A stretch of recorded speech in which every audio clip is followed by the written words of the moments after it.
सबने कहा ये रास्ता बहुत मुश्किल है। सबने कहा इस जीवन काल में ये असंभव है। सबने कहा ये लड़ाई जीती नहीं जा सकती।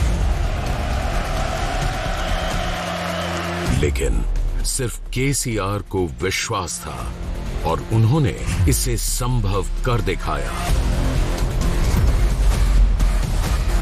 और कर दिखाया कमाल।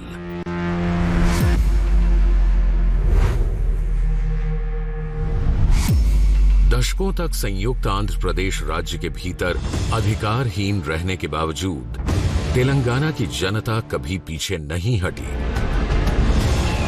उसने अपनी पहचान, समान अधिकारों, संसाधनों और अवसरों के लिए लड़ाई जारी रखी और आखिरकार एक शक्तिशाली जन आंदोलन और जनता के अपने केसीआर के नेतृत्व में तेलंगाना राष्ट्र समिति ने तेलंगाना राज्य हासिल किया। I think the ayes have it. The bill is passed. 2 जून 2014 के चंद्रशेखर राव ने नवगठित राज्य के पहले मुख्यमंत्री के रूप में शपथ ली। कल्वकुंट्ला चंद्रशेखर राव अने नेनु। इसके साथ ही उन्होंने तेलंगाना के लोगों के लिए एक नई पहचान, एक नई आशा और एक नया सवेरा लाने के अपने वादे को पूरा कर दिखाया। अब तेलंगाना को नए सिरे से बनाने की जरूरत है। तेलंगाना को पुनः विकास की जरूरत है। नई सरकार को विरासत में मिले थे तेलंगाना के गंभीर संकट, भयंकर सूखा, किसानों और हथकरघा बुनकरों की आत्महत्याएं, सिंचाई और पीने के पानी की कमी, लाखों लोगों का पलायन, बिजली की अंतहीन कटौती, अनिश्चितताएं, व्यय से भरा बजट और वित्तीय स्थिति में मंदी। नया राज्य और उसकी युवा सरकार इन अंतहीन समस्याओं से घिरती जा रही थी। हर प्रमुख क्षेत्र में सुधार और तुरंत कार्रवाई की जरूरत थी। ऐसी विकट परिस्थितियों में केसीआर ने तेलंगाना के लिए स्वर्ण युग का सपना देखने की हिम्मत की। भारत के सर्वश्रेष्ठ प्रदर्शन करने वाले राज्यों में नंबर 1 पर आने के लिए केसीआर ने दूरदर्शिता और गतिशील नेतृत्व के साथ आगे बढ़ते हुए राज्य को सबसे ऊपर उठाने के लिए एक रोशनी दिखाई और पहले दिन से ही भारत के सबसे युवा राज्य ने भारत की सबसे क्रांतिकारी सफलता की कहानी बनने के लिए पूरे हौसले के साथ सभी कठिन रास्तों पर अपने कदम बढ़ा दिए। तेलंगाना राज्य ने 450 से अधिक कल्याणकारी योजनाएं शुरू की हैं, जिनमें किसी को भी अनदेखा नहीं किया गया है। आसरा ये एक पेंशन योजना है जिसमें वरिष्ठ नागरिकों, अकेली महिलाओं और अन्य कमजोर समूहों को 2016 रुपए और दिव्यांगों को 3016 रुपए दिए जाते हैं। आसरा योजना उन्हें आर्थिक संकट से बचाकर आत्मसम्मान से जीवन जीने में मदद करती है। तेलंगाना भारत का एकमात्र राज्य है जिसने 2 बेडरूम आवास योजना शुरू की है। इस योजना में बहुमंजिला इमारतें बनाई गई। इनमें 2 कमरों के मकानों को गरीबों और जरूरतमंदों को 100% सब्सिडी पर आवंटित किया गया। अब तक करीब 20,000 करोड़ रुपए की लागत से तैयार 2 बेडरूम वाले 3 लाख से अधिक मकान स्वीकृत किए जा चुके हैं। तेलंगाना सरकार ने राज्य में दलितों की समस्याओं को हल करने के लिए दलित बंधु योजना की एक शानदार शुरुआत की है। इस योजना में प्रत्येक दलित परिवार को 10 लाख रुपए की सहायता दी जाती है जो वापस नहीं करनी होती और उन क्षेत्रों में जहां सरकार लाइसेंस जारी करती है आरक्षण दिया जाता है, जिससे उनमें वित्तीय सुरक्षा की भावना और बेहतर भविष्य की आशा जगती है। आर्थिक लाभ के अलावा सरकार ने किसी भी विपत्ति की स्थिति में लाभार्थी की सहायता करने के लिए सुरक्षा कवच के रूप में एक कोष भी बनाया है। SC/ST उद्यमियों के विकास और क्षमता निर्माण पर विशेष ध्यान देने के साथ तेलंगाना सरकार ने टी प्राइड योजना की शुरुआत की, जिसमें दलित उद्यमियों के तेजी से विकास के लिए विभिन्न प्रोत्साहन प्रदान किए गए। बाल विवाह को रोकने और लड़कियों के परिवारों के वित्तीय बोझ को कम करने के लिए मुख्यमंत्री ने कल्याण लक्ष्मी और शादी मुबारक योजना की घोषणा की, जो भारत में अपनी तरह की पहली योजना है। इस योजना में परिवारों को अपनी बेटियों की शादियों के लिए 1,116 रुपए की आर्थिक सहायता दी जाती है। अब तक इस योजना ने 11 लाख से अधिक परिवारों को कर्ज से बचाया है। तेलंगाना के सभी क्षेत्रों में बीड़ी बनाने जैसे छोटे उद्योगों के कारीगरों और दैनिक मजदूरों सहित संघर्षरत समुदायों के उत्थान के लिए अपनी तरह की पहली कल्याणकारी योजनाएं शुरू की गई हैं। भेड़ पालन करने वाले लोगों के लिए भेड़ वितरण अभियान जैसे प्रोत्साहनों ने लोगों का दिल जीत लिया है। सिरिसिला जैसे स्थानों के बुनकरों को संकट से निकाला गया है। पूरे तेलंगाना में बड़े पैमाने पर उत्थान की कहानियां सामने आ रही हैं। एक ऐसे नेता के नेतृत्व में जिसने जैसा बोला वैसा करके भी दिखाया। पीने के पानी के क्षेत्र में एक क्रांति, मिशन भगीरथ। इस महत्वपूर्ण कार्यक्रम को युद्ध स्तर पर शुरू किया गया है ताकि तेलंगाना के हर घर को नल उपलब्ध कराया जा सके और हर व्यक्ति को मिले साफ, सुरक्षित और प्रचुर मात्रा में पीने का पानी। ये विभिन्न आकारों में पाइपलाइनों का एक ऐसा विशाल नेटवर्क है जो 2 लाख किलोमीटर से अधिक फैला हुआ है। एक चौंका देने वाली लंबाई जो 5 बार पूरी दुनिया को नाप सकती है। 46,000 करोड़ रुपए से अधिक की लागत वाला मिशन भगीरथ पूरे राज्य में प्रतिदिन 3,000 मिलियन लीटर सुरक्षित पेयजल की आपूर्ति करता है। देश में पहली बार तेलंगाना एकमात्र ऐसा राज्य है जिसने अपने नागरिकों के हर घर में पीने का पानी मुफ्त उपलब्ध कराया है। मिशन भगीरथ ने राज्य में फ्लोराइड मुक्त सुरक्षित पेयजल उपलब्ध करा के भारत में इतिहास रचा है। तेलंगाना अब केंद्र सरकार के जल जीवन मिशन के साथ ही साथ देश की 11 राज्यों के सरकारों के लिए एक रोल मॉडल है। मैं अभिनंदन करना चाहता हूं तेलंगाना की सरकार का कि एक भी घर ऐसा नहीं है जहां पीने का पानी लेने के लिए किसी गरीब को, मां को और बेटी को बाहर जाना पड़े। जब तेलंगाना की पहली सरकार ने कार्यभार संभाला तो राज्य बिजली की गंभीर कटौती से जूझ रहा था। नवगठित राज्य में बिजली आपूर्ति क्षमता कम, अनियमित और अनुपातहीन थी। मुख्यमंत्री ने तत्काल कार्रवाई की। विभिन्न क्षमताओं के सैकड़ों सबस्टेशन युद्ध स्तर पर बनाए गए और राज्य डिस्कॉम को अधिकार दिया गया। इन कदमों ने राज्य को विद्युतीकृत किया। राज्य गठन के 200 दिनों के भीतर केसीआर ने 24 घंटे बिजली पूर्ति का वादा पूरा किया।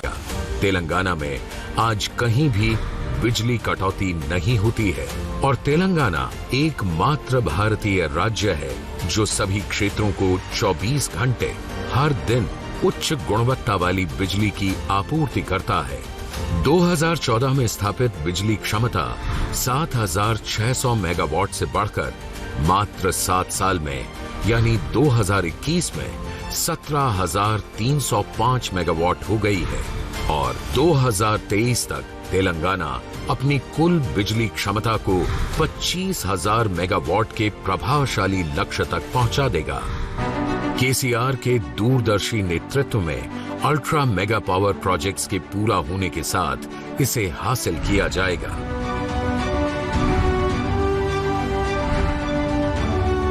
सात 7,600 मेगावाट से 25,000 मेगावाट। इतने कम समय में 18,000 मेगावाट बिजली की बढ़ोतरी भारतीय विद्युत क्षेत्र के इतिहास में इतनी बड़ी उपलब्धि इससे पहले कभी नहीं हुई थी। आज प्रति व्यक्ति बिजली की खपत के मामले में तेलंगाना देश में सबसे आगे है। यह सभी क्षेत्रों में उत्कृष्ट वृद्धि का एक विश्वसनीय संकेत है। केसीआर के नेतृत्व वाली सरकार अक्षय ऊर्जा क्षेत्र में भी पूरी शक्ति से गतिशील है। तेलंगाना अपनी सोलर पावर क्षमता को भी तेजी से बढ़ा रहा है। इसकी सोलर पावर की स्थापित क्षमता केवल 6 वर्षों में 50 गुना बढ़ गई है। 2014 में मात्र 70 मेगावाट से ये 2021 में 4,478 मेगावाट तक पहुंच चुकी है। आज का तेलंगाना पूरे देश के लिए भविष्य के विद्युत विकास का एक महत्वपूर्ण उदाहरण है। राज्य के गठन से पहले इसकी सिंचाई क्षेत्र की स्थिति दयनीय थी। 2014 में तेलंगाना राज्य के गठन के बाद सरकार ने सिंचाई को बढ़ावा देने के लिए साहसिक कदम उठाए। 7 साल में सिंचाई क्षेत्र में 1,28,000 करोड़ रुपए की विशाल खर्चे की वृद्धि की गई है। ये सब कैसे हुआ? मुख्यमंत्री ने आगे बढ़कर पहले से चल रही परियोजनाओं को तेजी से पूरा करने के साथ साथ उन्हें आधुनिक बनाने की रणनीति के लिए बातचीत के सत्र आयोजित किए। इस तरह सभी परियोजनाओं में जैसे नई जान आ गई। सरकार ने सिंचाई क्षेत्र को ज्यादा से ज्यादा बढ़ाने के लिए बहुआयामी दृष्टिकोण अपनाया। राज्य की आवश्यक जरूरतों को ध्यान में रखते हुए सिंचाई परियोजनाओं की पुनर्रचना और पुनर्अभियांत्रिकरण के लिए कई साहसिक योजनाएं बनाई।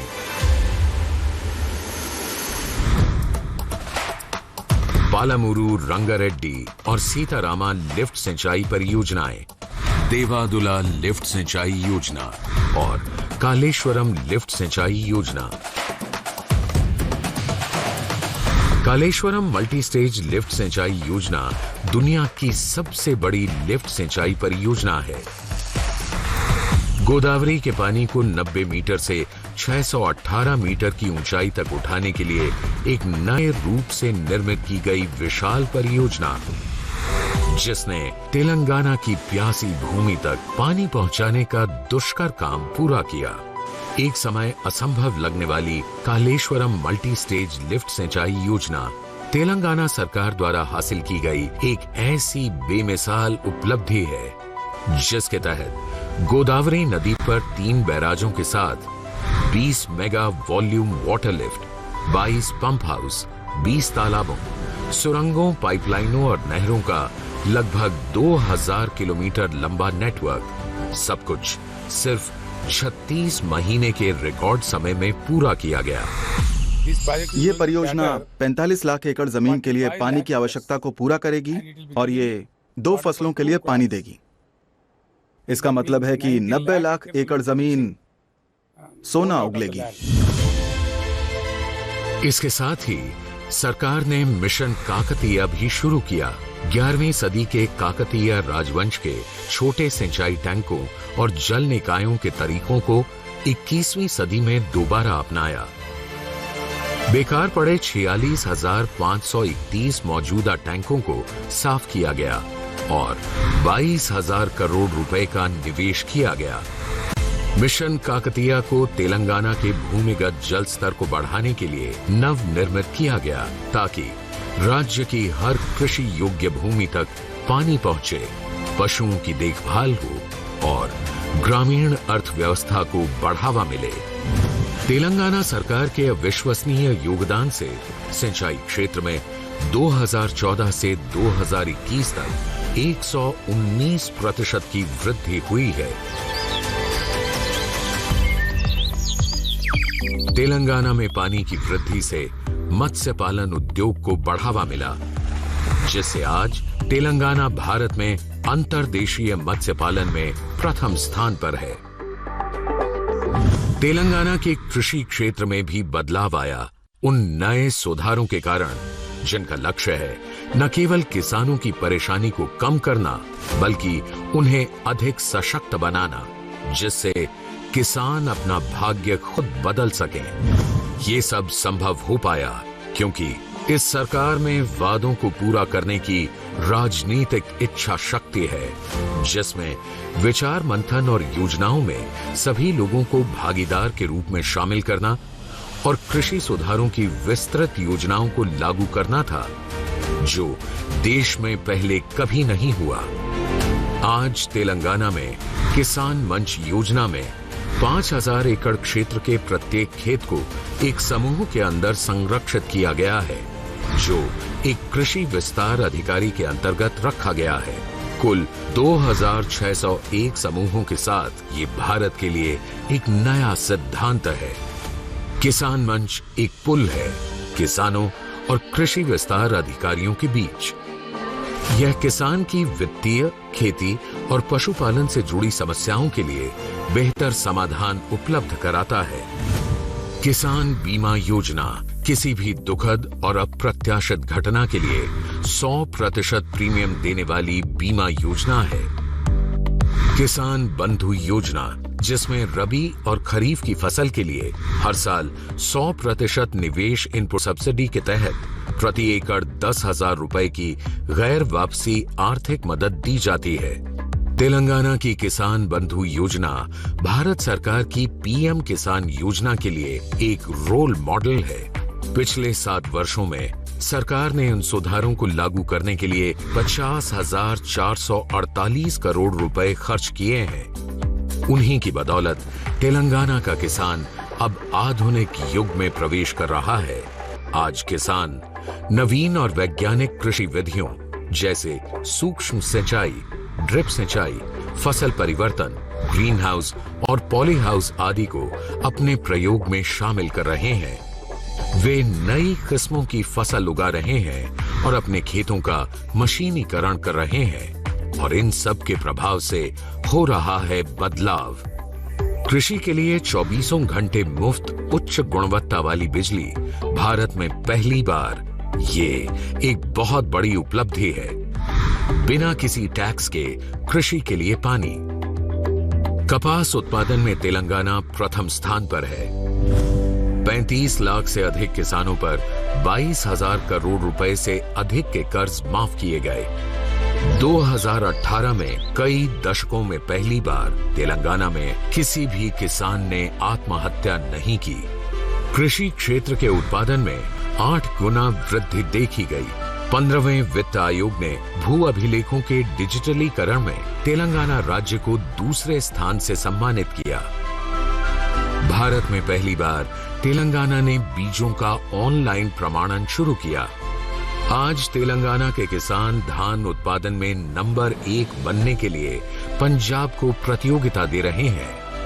इसमें से कुछ भी केसीआर के नेतृत्व के बिना संभव नहीं हो सकता था, जो अपने लोगों की भलाई के लिए 24 घंटे कार्यरत हैं।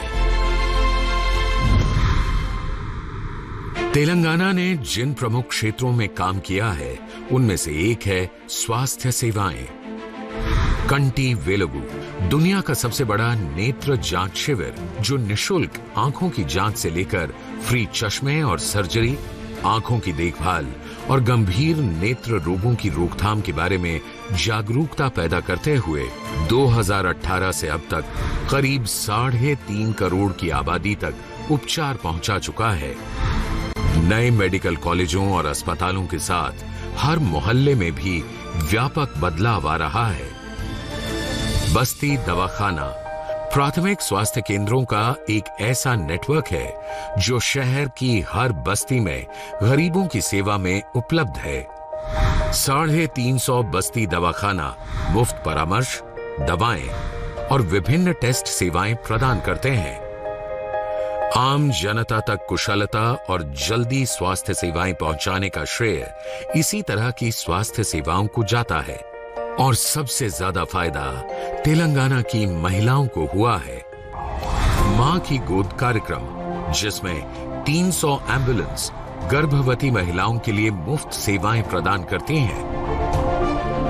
एम्बुलेंस उन्हें घर से लेकर आती है, अस्पताल में मुफ्त परीक्षण और जांच प्रदान करवाती है और उन्हें घर वापस छोड़ देती है।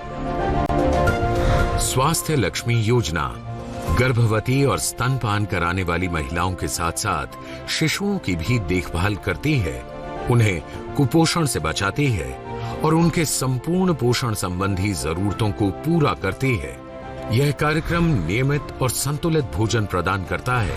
ये 19 लाख से अधिक स्तनपान कराने वाली माताओं, 5 लाख से अधिक शिशुओं और 25 लाख से अधिक गर्भवती महिलाओं तक पहुंच चुका है। और ये सब यहीं खत्म नहीं होता। गर्भवती माताओं को एक बालक के जन्म के लिए 12,000 रुपए और एक बालिका के लिए 13,000 रुपए की आर्थिक सहायता दी जाती है। केसीआर किट के सहयोग से जन्म के बाद भी परिवार का ख्याल रखा जाता है। सभी गर्भवती माताओं के स्वास्थ्य और पोषण संबंधी आवश्यक 16 वस्तुओं का विशेष उपहार।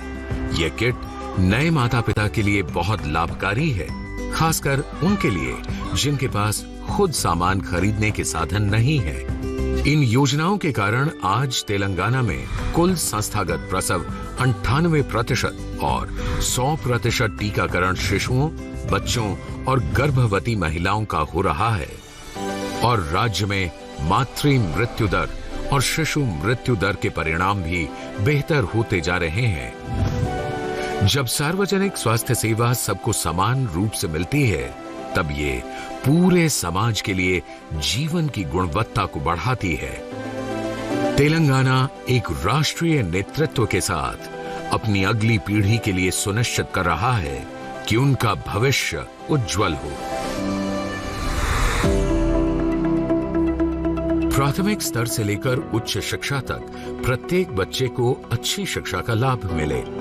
शिक्षा प्रणाली के निम्न स्तरों में किए गए सुधारों के माध्यम से जनता को किए इस वादे को पूरा किया जाता है। सन 2014 में जब तेलंगाना राज्य बना, तब यहाँ केवल 300 आवासीय स्कूल थे। 2021 तक लगभग 1000 आवासीय शिक्षण संस्थाओं की स्थापना की गई, 3 गुना वृद्धि, जिसे कोई अन्य राज्य इतने कम समय में हासिल नहीं कर पाया। 7,200 करोड़ रुपए से अधिक के निर्धारित बजट के साथ अपना गांव अपनी पाठशाला एक क्रांतिकारी योजना है। इससे तेलंगाना के ग्रामीण और शहरी इलाकों के 26,000 से अधिक स्कूलों को डिजिटल किया जाएगा और अंतर्राष्ट्रीय मानकों पर लाते हुए इससे लगभग 20 लाख छात्रों को लाभ मिलेगा। आज आवासीय शिक्षा प्रणाली, आवासीय विद्या में तेलंगाना देश में प्रथम स्थान पर है। 6,000 करोड़ रुपए से अधिक प्रतिवर्ष के कुल बजट के साथ प्रत्येक छात्र पर सालाना 1,25,000 रुपए खर्च करते हुए 5 लाख से अधिक छात्रों को लाभ हो रहा है। राज्य विदेशों में उच्च अध्ययन करने के लिए प्रति लाभार्थी को 20 लाख रुपए की छात्रवृत्ति भी प्रदान करता है। सरकारी स्कूलों के मानक स्तर तक आने से इनके छात्र अब महंगे निजी स्कूलों के साथ प्रतिस्पर्धा कर सकते हैं और उनसे आगे भी निकल सकते हैं। तेलंगाना के स्कूलों में पढ़ाई बीच में छोड़ने वाले विद्यार्थियों की संख्या में भारी कमी देखी गई। एक गुणवत्तापूर्ण शिक्षा के साथ तेलंगाना की प्रतिभाशाली युवा पीढ़ी आसमान छू रही है, लेकिन अवसर के बिना प्रतिभा विकसित नहीं होती। यही कारण है कि तेलंगाना उद्योग और व्यापार में खूब विकास कर रहा है। व्यापार करने की आसानी, एक छोटी सी बात जो बड़े मायने रखती है। तेलंगाना में ये कथन सिर्फ एक नारे से कहीं ज्यादा है, क्योंकि ये निवेश लाता है और उद्यमिता की भावना को जगाता है।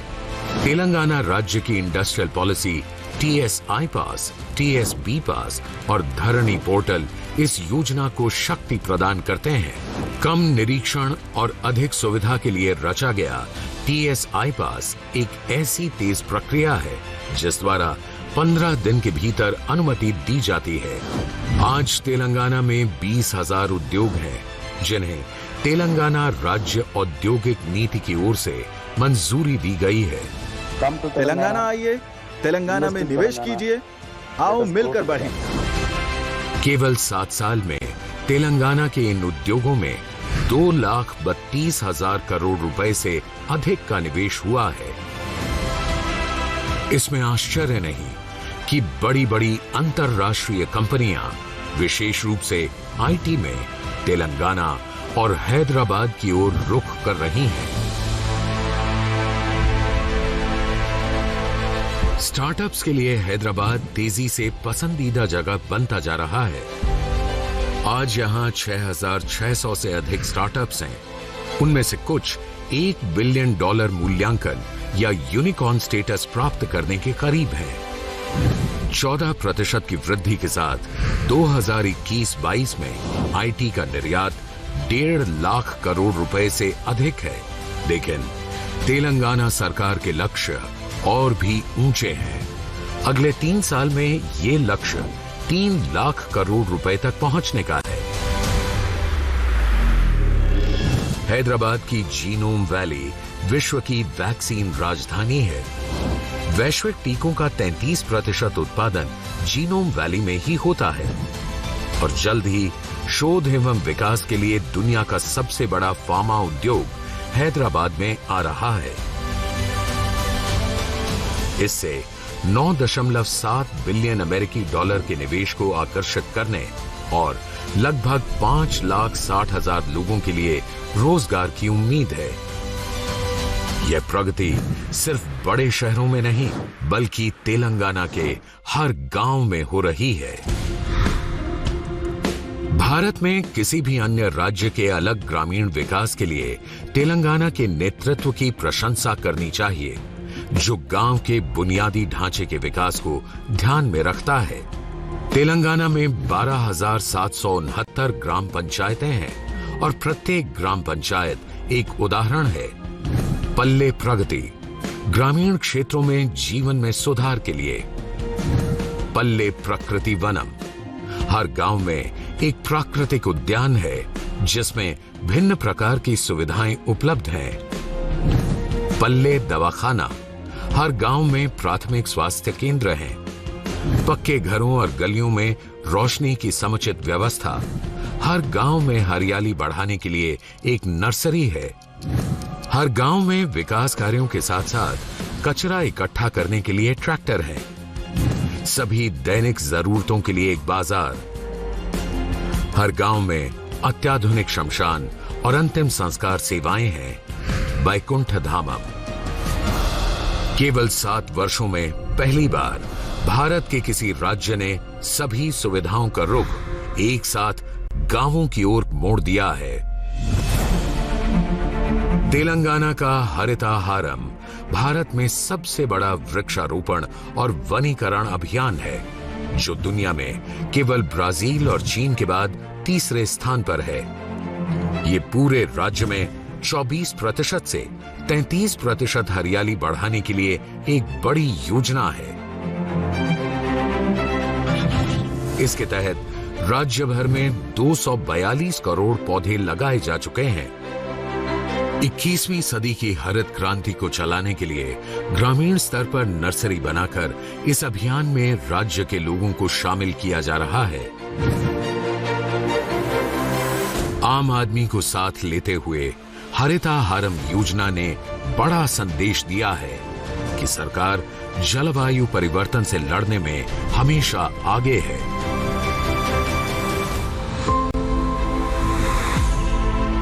हैदराबाद जैसे शहर में केवल अवसर ही नहीं मिलते, बल्कि अच्छा जीवन जीने की आजादी भी मिलती है। तेलंगाना ने सड़कों और पुलों के लिए 7,000 करोड़ रुपए की राशि से शहरों के विकास को गति दी है। इसके म्युनिसिपल कॉर्पोरेशन बजट का 10% हरित बजट के रूप में रखा गया है। आज तेलंगाना गर्व के साथ दावा कर सकता है कि उसके पास कानून और व्यवस्था का सबसे अत्याधुनिक ढांचा है। शी टीमें विशेष रूप से महिलाओं की सुरक्षा के लिए सतर्क, आधुनिक और उच्च तकनीक वाला पुलिस सिस्टम, हाईटेक उपकरणों से लैस पुलिस की गाड़ियां। देश में पहली बार प्रदेश के प्रत्येक पुलिस थाने को मासिक पुलिस थाना रखरखाव फंड और जोखिम भत्ते के रूप में यातायात पुलिस को 30% अतिरिक्त वेतन।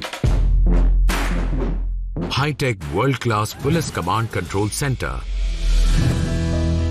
राज्य सरकार ने तेलंगाना के भव्य सांस्कृतिक और आध्यात्मिक संस्कृतियों और सभी धर्मों के त्योहारों को मनाने के साथ सामाजिक ताने बाने को मजबूत किया है। राज्य के प्रमुख त्योहारों में से एक बथुकम्मा फूलों का त्योहार है, जिसे तेलंगाना की महिलाओं द्वारा दुनिया भर में बड़े पैमाने पर मनाया जाता है।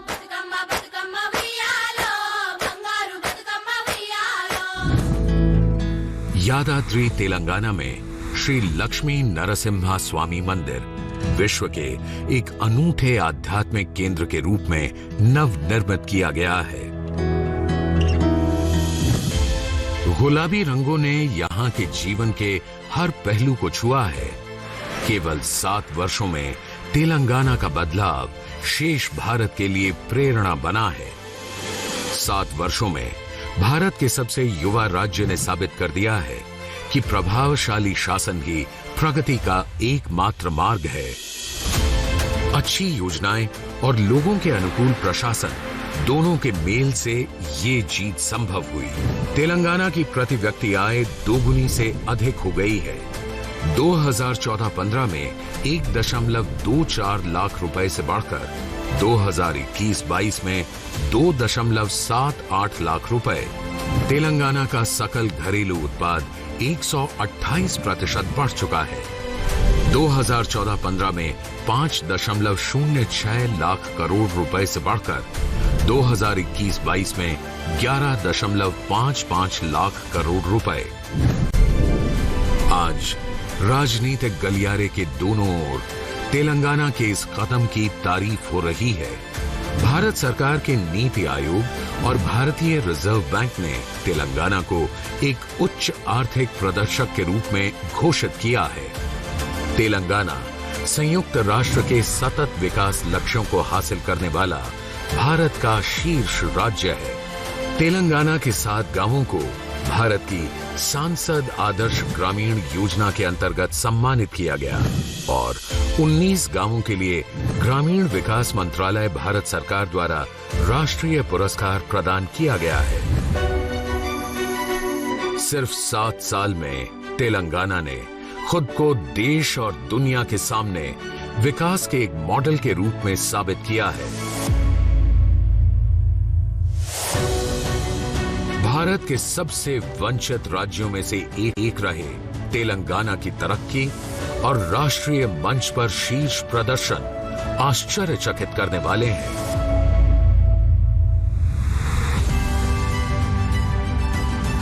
ये पूरे भारत के लिए एक मिसाल है। जिस तरह के विकास का हम सपना देखते हैं वो अब दूर नहीं। हमें साहस है सपने देखने का और हम एक साथ मिलकर इन सपनों को साकार करेंगे।